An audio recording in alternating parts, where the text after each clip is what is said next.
Good morning, everyone. Today I am going to discuss about the fifth unit, which has actually two chapters, boiling and condensation, and also the radiation heat transfer.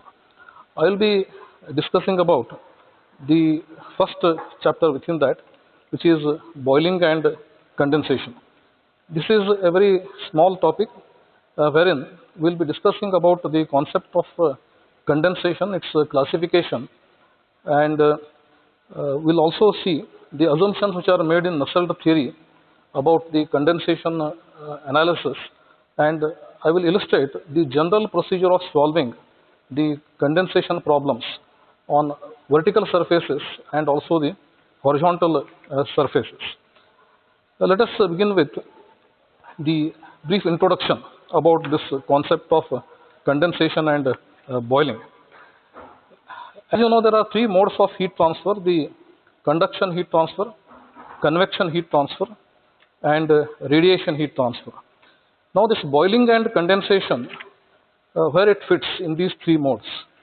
In fact, this doesn't fit into any of these three modes, because in boiling and condensation, we have the transformation of phase from liquid to vapor in case of boiling, and the reverse of it, vapor to the liquid in the case of the condensation.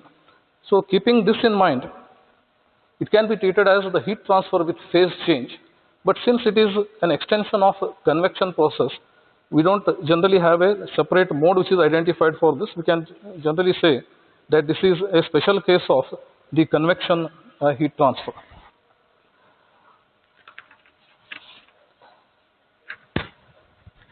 Now, what are the applications of the process of boiling and condensation? I would like to just list a few things from your prior knowledge. You have already studied the power generation cycles. In your fifth semester in applied thermodynamics course, you have gone through the discussion about Rankine cycle or the vapor power cycles and also the gas power cycles. This vapor power cycles, wherein the Rankine cycle being used, obviously you have to go for the process of boiling in the boiler and the process of converting the vapor into liquid in the condenser.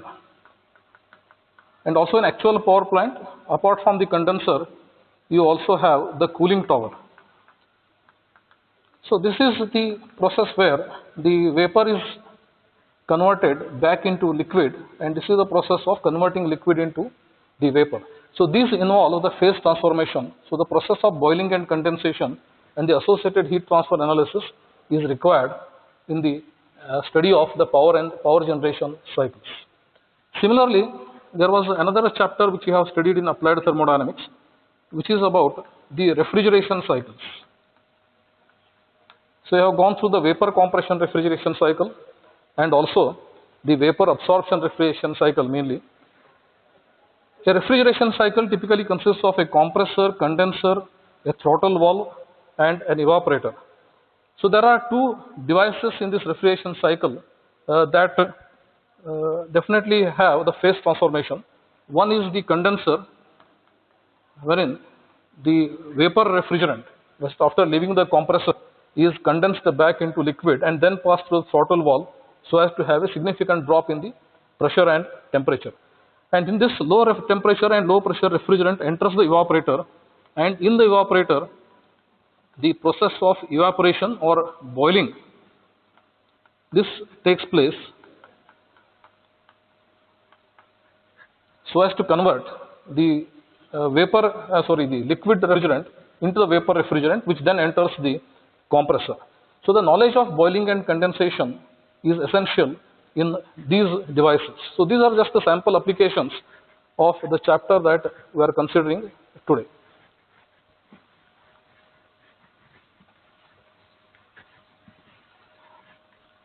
Okay, now moving on to the classifications of the condensation process.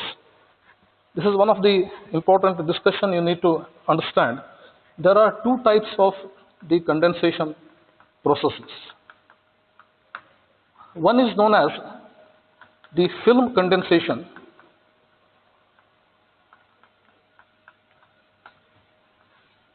And another broad category is known as drop condensation or drop-wise condensation. We call it as film-wise condensation and drop-wise condensation. Now, what is the difference between these two? Let us understand. Film-wise condensation means the vapor which is condensed on a solid surface will flow on the solid surface in the form of a film, or the layers of liquid will flow over the surface. In the case of drop-wise condensation, the liquid film will not be formed, but the drops are separate and they roll over the solid surface. To visualize the situation, let me show. This is a vertical surface, say something like a vertical plate, which is at a temperature, say T suffix W, and this is exposed to a fluid, say at temperature T infinity. Let us say that the temperature of the solid surface is lower than the saturation temperature of this fluid at the prevailing pressure. So essentially what I am saying is, temperature of the solid surface is less than the saturation temperature of the fluid at the prevailing pressure. Then the process of condensation will happen, and this vapor which is present over here will come in contact with the solid surface, and because of this temperature difference and the temperature being lower than the saturation temperature, the condensation will happen. And if the fluid has the property of wetting the solid surface, that is, if the fluid wets the solid surface, you have studied in fluid mechanics, there are two cases: a fluid wets the solid surface or the fluid doesn't wet the solid surface, which depends upon the property of surface tension and so on. So if the fluid wets the solid surface, then you are going to form a layer of fluid near to the solid surface, which will grow in size as we move in the downward direction.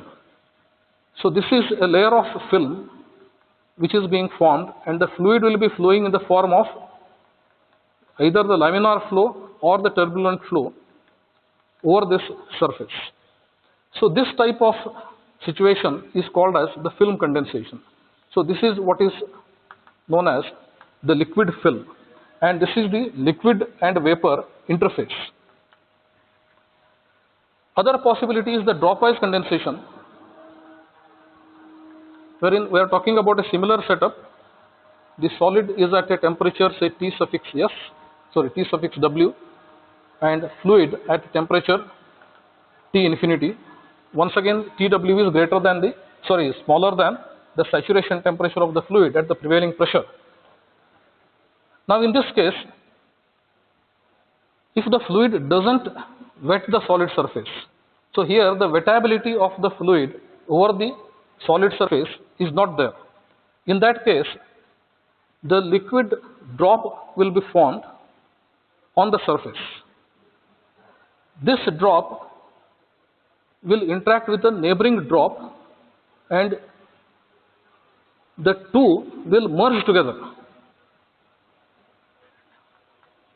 I'll just write this word. What exactly happens is the merging of the neighboring droplets. So the droplets will merge and a larger drop is formed. So like this, the process will happen, and this will roll over the solid surface. So there is a movement of the drops over the solid surface. So this type of condensation is known as the drop-wise condensation.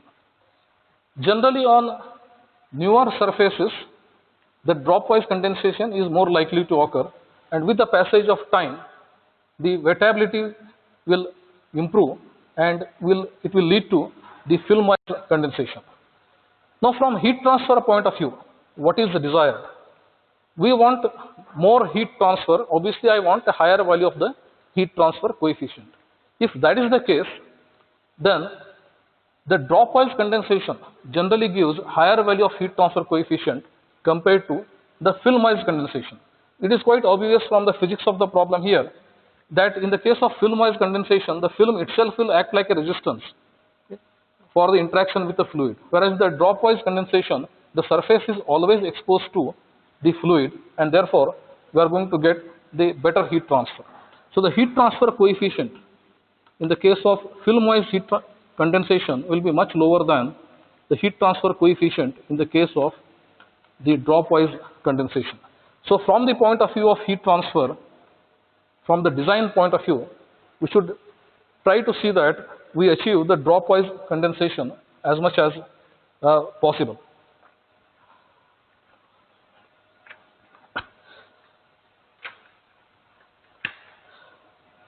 Now, to achieve this drop-wise condensation, there are some research which has already taken place.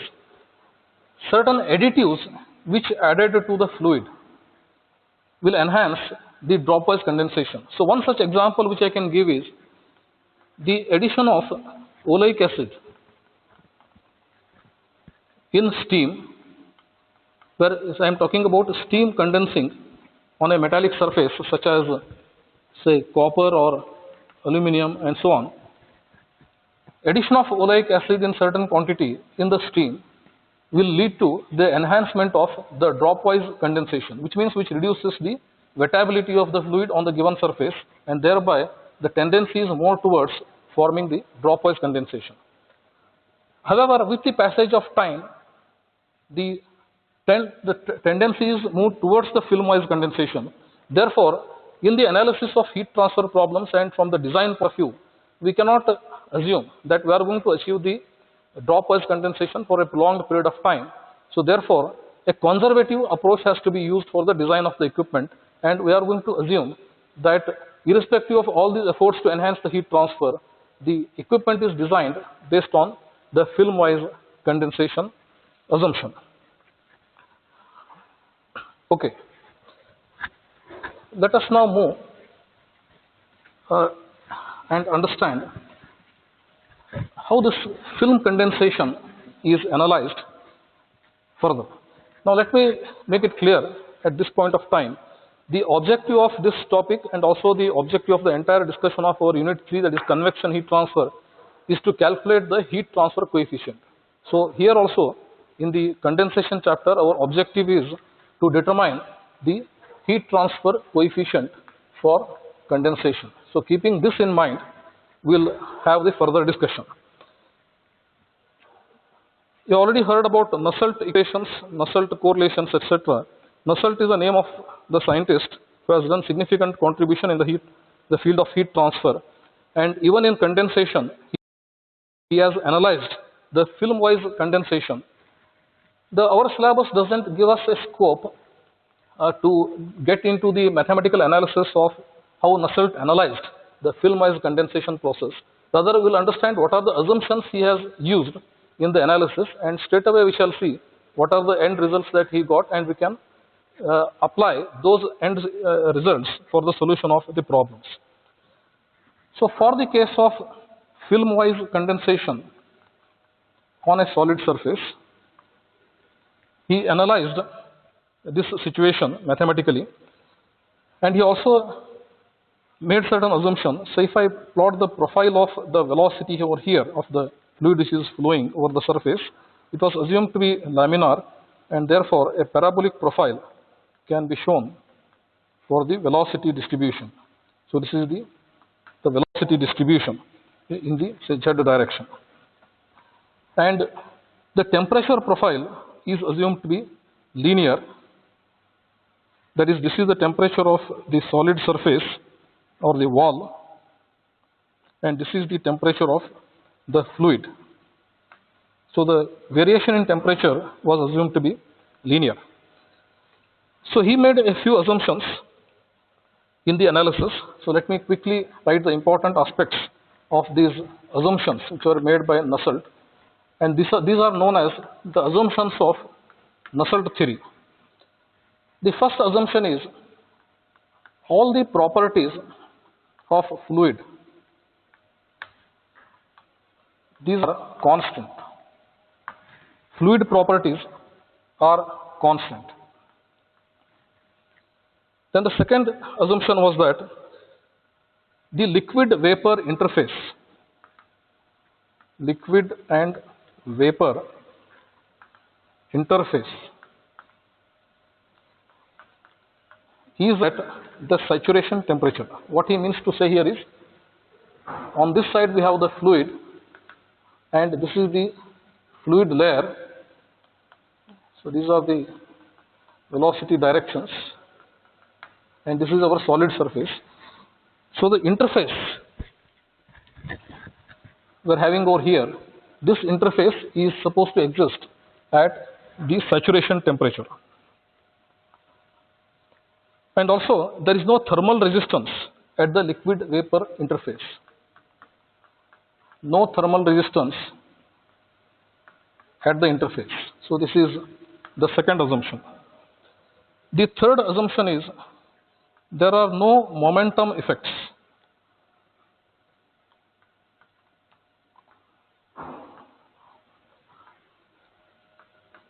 No momentum effects, which means there is a static balance of the forces, okay, in the flow field. The next assumption is that there are no shear forces, or there are no shear stresses at the liquid vapor interface. I will simply use a right interface. So here the context is we are talking about the liquid vapor interface. Then, as it has been shown in the graph over here, the temperature distribution is linear, which will help us to formulate the problem and apply the boundary conditions in a relatively easier way. So that's why this assumption is made. And finally, the enthalpy changes associated with the liquid subcooling. Enthalpy changes associated with liquid subcooling, so those are negligible. So these are the 6 important assumptions which are made by Nusselt. I would advise you to go through page number 314 of Heat Transfer by S.P. Sukhatme, who has listed all these assumptions in a systematic way, so you can prepare using those guidelines. Now let us focus on the general procedure of solving the condensation problems. As I mentioned earlier, we do not have the scope to discuss about the derivation of these things. They are beyond the scope of our syllabus. So we will see after these assumptions, Nusselt has come up with the results, and these results will help us to get an equation for the heat transfer coefficient, the thickness of the boundary layer, and so on. What are these equations and how to solve the problems on condensation? So this is what we will focus now. So what I will now do is, I will give you initially the general procedure of solving the condensation problems, and after that I will demonstrate how to apply this general procedure for solving the problem by taking certain examples. So let us begin with the general procedure of solving the problems on conduction.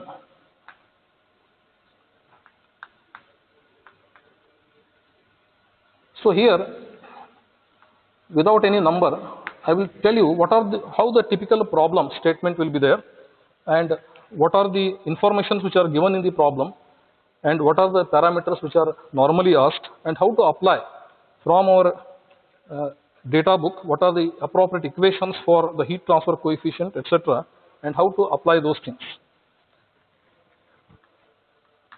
In any given problem, the information which is normally provided is the temperature of the solid surface on which the condensation is happening, that is T suffix W. The saturation temperature of the fluid, then either the height of the plate or height of the surface will be given, or its area is given. It means length, the height multiplied by the breadth will be the area. So one of these two informations will be given. So we are talking about the general procedure, mainly keeping in mind initially for the vertical surfaces. A plate is held vertical, subject to the fluid at temperature T infinity, and the condensation is happening. So these are the informations which are typically given in the problem statement. And the parameters which will be asked will include the mass flow rate of condensate, the heat transfer coefficient for condensation. Once we know the heat transfer coefficient, we can apply the Newton's law of convection and find out Q equals HA delta T and find out the heat transfer. Then the thickness of the film at a given position X, so that is delta. So these are the parameters that are typically asked. Now let me explain the solution procedure. Here in this case, we'll be mainly focusing on the data book to get the properties of the fluid. In the first step, I have to find out the film temperature. In the convection chapter, especially in natural convection, you have used this. The film temperature refers to the average of the surface temperature and the fluid temperature. So in this case, this saturation temperature of the fluid, TW plus TS by 2. So the properties which are typically required from the heat transfer data handbook include density of the fluid, then thermal conductivity of the fluid, and dynamic viscosity mu of the fluid. Also we need one more information, that is the latent heat of vaporization, HFG. In thermodynamics, this is the notation which I have been using very frequently. HFG is the latent heat of vaporization at saturation temperature of the fluid is to be obtained. So obviously I need to refer to the steam tables for this and get this information. Limited data will be available in the heat transfer data book, but for complete information it would be preferred that one refers to the steam tables. So in the examination, apart from our heat transfer data handbook, we will also be providing a few copies of steam tables in every classroom. So after this first step, the second step involves the correlation for the heat transfer coefficient calculation. So this equation is available on page number 149 of your data handbook. So let me just show this to you. On page number 149, it is horizontally oriented. There is a discussion about this condensation, and there are the first block over here gives vertical surfaces, and below here is the horizontal surfaces. In the next class I will be discussing about horizontal surface. So here we are talking about the vertical surfaces. So here the expression for heat transfer coefficient is given. So let me write down this equation. H is given by 0.943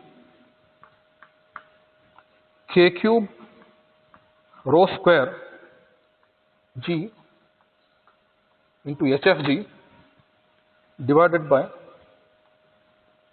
mu into L into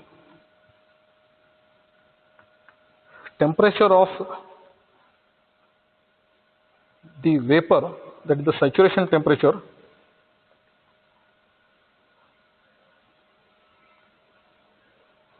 let me just write it from here, Ts minus Tw, saturation temperature and the solid surface temperature. This whole thing e to the power 1 by 4. Let me explain each of the term here. K is the thermal conductivity of fluid, density of fluid, acceleration due to gravity, latent heat of vaporization at the saturation temperature. This is dynamic viscosity of fluid. L is the height of the vertical surface. Ts is the saturation temperature of the fluid, and Tw is the temperature of the solid surface. So all these things I have taken in first step. So the value of heat transfer coefficient H bar is calculated from page 149. Then in the third step, we will calculate the mass flow rate, m dot suffix L. Here L implies for the total height of the surface, the mass flow rate at the bottom of the plate is calculated. So this is calculated by H bar into L into Ts minus Tw divided by HFG. The numerator essentially is similar to our HA delta T, Newton's law of convection. So it represents the heat transfer. But since we are using L here, not area, it means the area normal to the plane of the, say, the board, that is the breadth, is 1 unit. So therefore, we are not using that, simply writing it as L. So therefore, the unit of this m dot will be kg per second per meter. That is, kg per second is the mass flow rate unit, and this is per meter breadth of the plate. So that's why this will have the unit of kg per second meter. So m dot will be calculated. In the next stage, we'll calculate the Reynolds number. Reynolds number is defined by 4 times m dot divided by mu. M dot is found out in the previous stage, and mu is the dynamic viscosity. Now once this Reynolds number is calculated, there is an important thing that we need to conclude. If the Reynolds number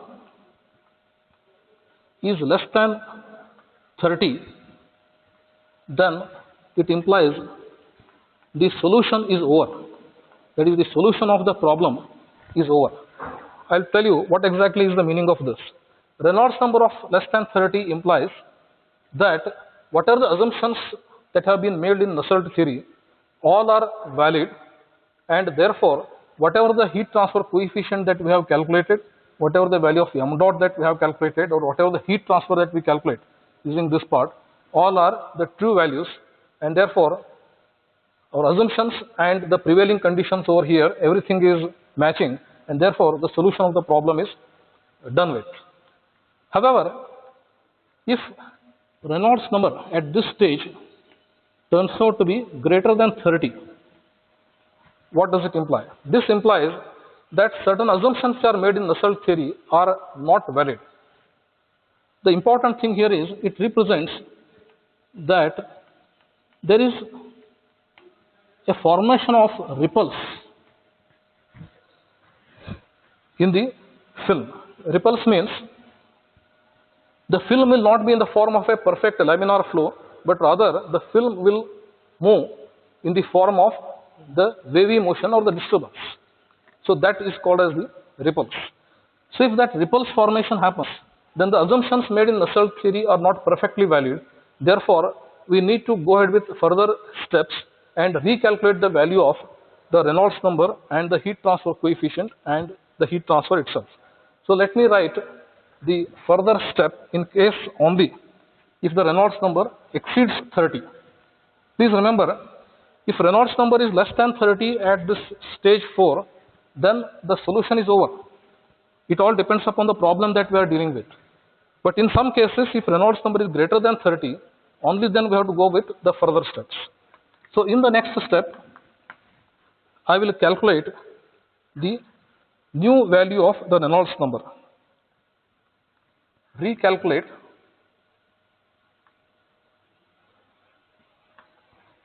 the Reynolds number. So that is what is this step is all about. For this, the equation we need to use is 1.08 REL to the power 1.22 minus 5.2 is equal to 4L Ts minus Tw into K divided by HFG into mu multiplied by G by nu square to the power 1 by 3. So by solving this equation, recalculate the value of Reynolds number. Once the new value of Reynolds number is found out, then again find H bar. This is the recalculated value of H bar, and for this the equation to be used is H bar by K nu square by G to the power 1/3 is equal to REL by 1.08 REL to the power 1.22 minus 5.2. So recalculate the value of Reynolds number, recalculate the value of the heat transfer coefficient. One difficulty that you are likely to face is, unlike these equations which are available in the heat transfer data handbook, this equation is not readily available in the heat transfer data handbooks. Therefore, you need to practice writing these equations a few times so that you remember these equations. Okay, once I get the recalculated value of the heat transfer coefficient, so this heat transfer coefficient compared to the previously calculated heat transfer coefficient, say in our step 2, what will be the relative value? You need to think on that. Obviously, the effect of ripples or wavy motion has to enhance the heat transfer and the heat transfer coefficient. So this recalculated value of heat transfer coefficient will be higher than the one that we had obtained in the previous step, that is the step 2. So once this is done, in the next stage, we can find out the heat transfer rate, use the revised value or the new value of H bar, then either area or the length into the temperature difference. That is Q equals HA delta T or H into L into delta T, assuming the breadth as 1 unit. So the heat transfer is calculated. And once again, the value of m dot is calculated as this Q by HFG. So this value will be again different from one which was calculated earlier. And finally, if this value of film thickness delta is asked at the given position, then we have to make use of the equation available again on page number 149 of the data book. So let me, for the sake of completion, write down this equation. So this is 4 mu K into X to Ts minus Tw G into HFG into rho square, whole thing to the power 1 by 4. Here mu is dynamic viscosity, K thermal conductivity, X is the position where you are finding out the value of the thickness. Starting over here as the reference point, this is the X direction. So the distance X from the top edge up till where I want to find out the thickness of the film layer, that is delta X. That value X is substituted over here. Ts minus Tw is the temperature difference. So these are all the standard notations, G, HFG and rho square. So by this you can calculate the value of the thickness of the film.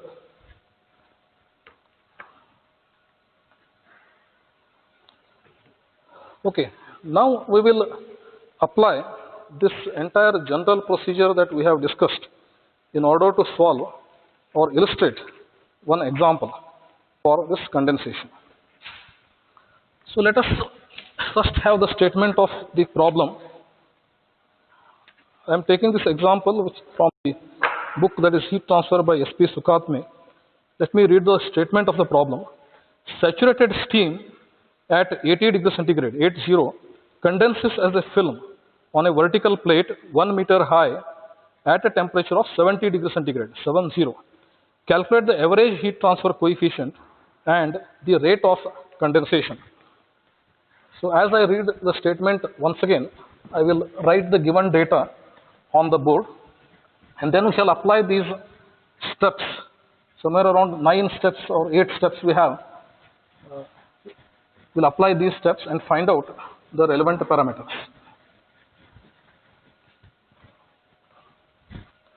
Saturated steam at 80 degrees centigrade, which means in this problem, the value of saturation temperature is given as 80 degrees centigrade, condenses as a film, so it is a film-wise condensation, on a vertical plate with a height of 1 meter and at a temperature of 70 degrees centigrade. So the temperature of the solid surface is 70 degrees centigrade. Calculate the average heat transfer coefficient. So the asked parameter here is the average heat transfer coefficient H bar and the rate of condensation. that is m dot at the bottom of the plate. So these are the asked parameters and these are the given parameters. This is a typical problem on condensation. As I mentioned,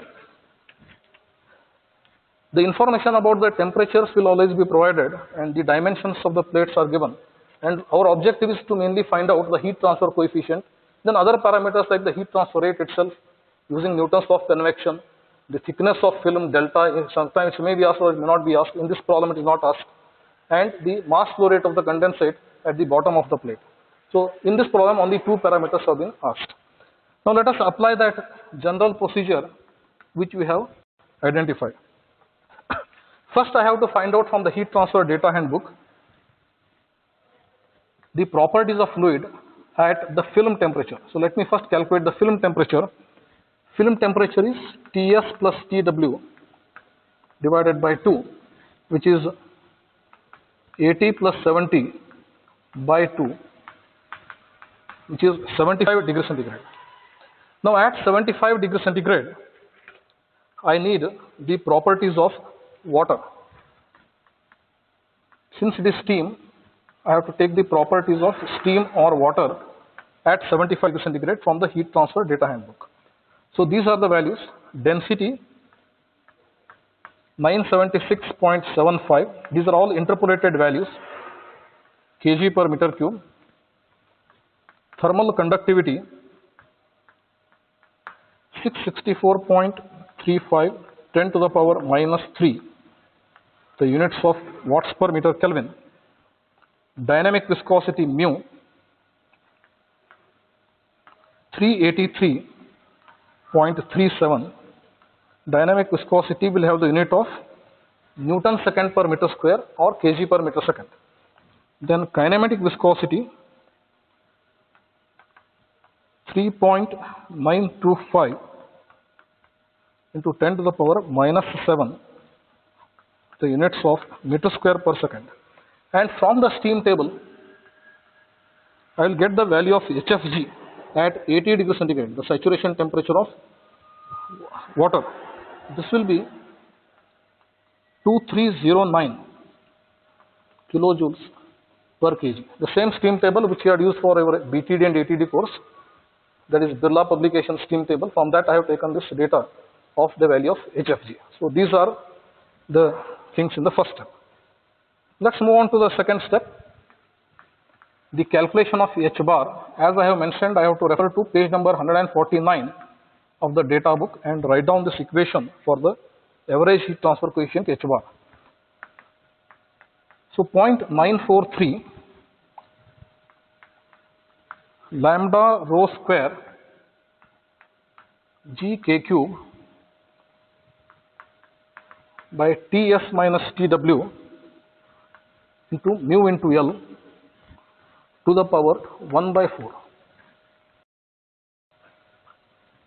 To avoid any confusion, let me substitute and show the values into the equation, because units balancing is also an important aspect of the substitution. Though lambda we have noted in kilojoules per kg, here I am substituting in terms of joules per kg for balancing of the units. Density 976.75 square. G is acceleration due to gravity, 9.81 meter per second square. Thermal conductivity 0.66435 cube divided by Ts minus Tw is 80 minus 70, which is 10 degrees centigrade. Mu is dynamic viscosity 383.37, 10 to the power minus 6, and L, the height of the plate, is 1 meter. This whole bracket is raised to the power of 1 by 4. So if I solve for this, I get 6012.7. The unit of heat transfer coefficient are watts per square meter Kelvin. Let us just discuss about this answer that we are getting. This value of heat transfer coefficient we are getting is significantly larger compared to the value of heat transfer coefficient we used to get in natural convection and forced convection, the previous topics. Broadly, in the natural convection, the heat transfer coefficient, okay, with say still fluid such as air, ranges from 5 to 25, that is watts per square meter Kelvin. And in the case of forced convection, we go for 25, and even it goes into a few hundreds, so maybe up to 1000. Generally we don't cross 1000 in forced convection, but there are some exceptions for that. But here in the case of boiling and condensation, we always find the heat transfer coefficient significantly larger, typically into thousands, and sometimes they can also get into the order of magnitudes of a few lakhs. So the heat transfer coefficient in phase transformation is significantly higher. So that needs to be noted. Okay. So having done this, the next step is to calculate the value of m dot, the mass flow rate of the condensate. For this, we'll be using h bar into L into Ts minus Tw divided by HFG. So the values are already here: 6012.7, L is 1, Ts minus Tw is 80 minus 70 divided by HFG 2309 into 10 to the power 3. As I said, the unit balance is essential, therefore I have to substitute the values correctly. So this will give me the value of m dot as 0.02604. The unit of m dot here is kg per second per meter. Since in this equation only L is used, not A, so that 1 per meter breadth will come into picture. So unit of m dot will be kg per second per meter. Okay. Having done this, let us now calculate the Reynolds number in the next stage. So the fourth step involves the calculation of Reynolds number. So this is 4 times m dot divided by mu. So 4 times m dot is 0.02604 and dynamic viscosity 383.37 into 10 to the power minus 6. This is a non-dimensional number. The unit of m dot is kg per second per meter, and unit of dynamic viscosity also is kg per meter second. So it is a dimensionless number. So I would get the Reynolds number here as 271.7. This is an important step in the problem, because if this number, Reynolds number, is less than 30, as we discussed earlier, then the solution is complete and all values calculated earlier are the correct values and we don't have to do anything further. Whereas here, this value is turning out to be greater than 30. What it implies is the Nusselt equations, or the Nusselt assumptions which are made are not really true for this conditions. Therefore, this implies it is not a perfect laminar flow, but it is a flow with ripples. So the effect of ripples need to be considered in our problem analysis, and the actual value of heat transfer coefficient will be higher than this, and obviously the value of m dot will also be correspondingly changing. So we need to recalculate those numbers. So keeping this in mind, we'll have to go with the further step about recalculating the value of the Reynolds number. So let us go ahead. So this problem has been purposely selected in order to demonstrate two possible cases. In one case, the problem gets solved at the third step itself, this fourth step itself, where the Reynolds number turns out to be less than 30 and all our earlier calculated values are true. Whereas in this case, since the value is greater than 30, obviously the effect of ripples has to be considered, so the further steps need to be carried out. So in the next stage, I will recalculate the value of Reynolds number. So using the equation 1.08 REL to the power 1.22 minus 5.2. is 4L Ts minus Tw into K by hfg into mu g by nu square to the power 1 by 3.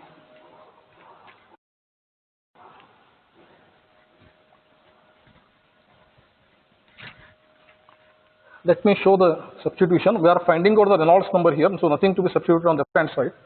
On the right hand side, 4 into 1, this is 80 minus 70, K is 664.35,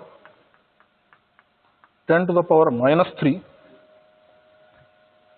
divided by HFG 2309, 10 to the power 3, dynamic viscosity 383.37, 10 to the power minus 6. The next term is 9.81, the value of G, and dynamic viscosity 3.92, 10 to the power minus 7 squared. This whole thing to the power 1 by 3. So if I work out all this, I will get the Reynolds number, the recalculated value of Reynolds number as 314.57. So you can compare our earlier obtained value of Reynolds number as per the Nusselt theory is 271, but the effect of ripples and the correction being applied gives us the higher value of the Reynolds number. So what it signifies is there is the effect of ripple which is going to enhance the Reynolds number, which means it is going to enhance the heat transfer coefficient and also the heat transfer rate. So having recalculated the value of Reynolds number, let us rework the value of the heat transfer coefficient in the next stage. So for this, I will go for the next step. Recalculation of H bar. So H bar by K to nu square by G to the power 1/3 is equal to REL by 1.08 REL to the power 1.22 minus 5.2. So in this equation, we are going to substitute the value of new REL on the right hand side. So the value of H bar that I am going to get after the substitution, I will not substitute and show all the terms. Already these parameters have been substituted previously, so you know what are each of the components here. So what I calculate is the value of H bar as 6961.2. This value needs to be compared with our step 2 of this solution, wherein we got a value of 6012.7 previously. So compared to that, we are having the value of heat transfer coefficient as 6961. So this is the enhancement of the heat transfer coefficient because of the effect of the ripples.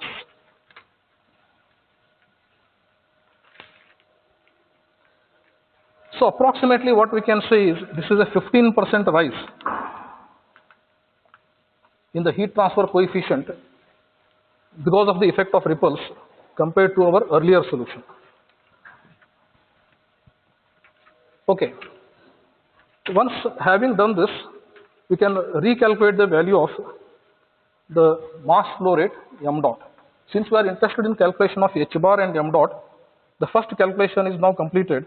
So the answer is 6961.2 watts per meter square Kelvin.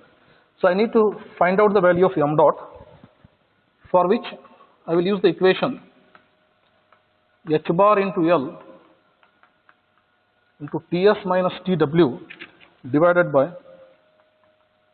HFG. So here 6961.2, height is 1, temperature difference is 80 minus 70,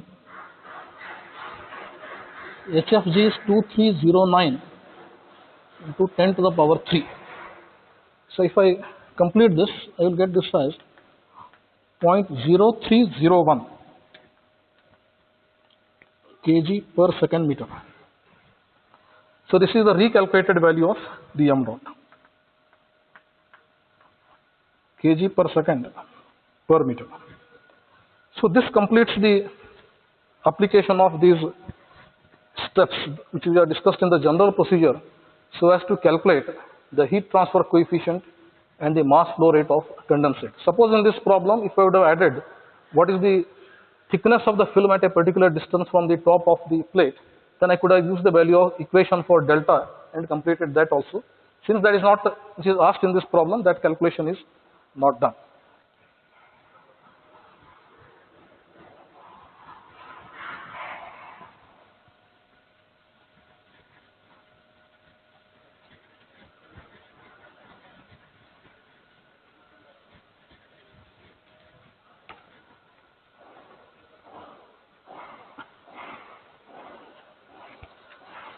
Okay, we have a few more minutes of time, so we can take up one more example on the vertical surfaces. This example I am taking it as the unsolved problem from S.P. Sukhatme book, available on page number 342 in the unsolved section at the end of the chapter, that is 8.3, problem number 8.3, page 342. Problem 8.3, page 342 of the book Heat Transfer by S.P. Sukhatme. This is an unsolved problem. I will read out the statement. Saturated steam at 1.43 bar and 110 degree centigrade condenses on a vertical tube with a 1.9 centimeter outside diameter and a length of 20 centimeter. The tube wall is at a temperature of 109 degree centigrade. Calculate the average heat transfer coefficient and the thickness of condensate film at the base of the tube. So in this problem, apart from the value of H which is asked, he is also asking the value of delta X at the bottom of the tube. So having given the height, the other temperatures, etc. So quickly let us go through the solution of this. Since the surface temperature and the wall temperature are all given, the saturation temperature is 110 and the temperature of the solid surface is 109 degree centigrade, and the height of the tube is 20 centimeter or 0.2 meter. So these are the information.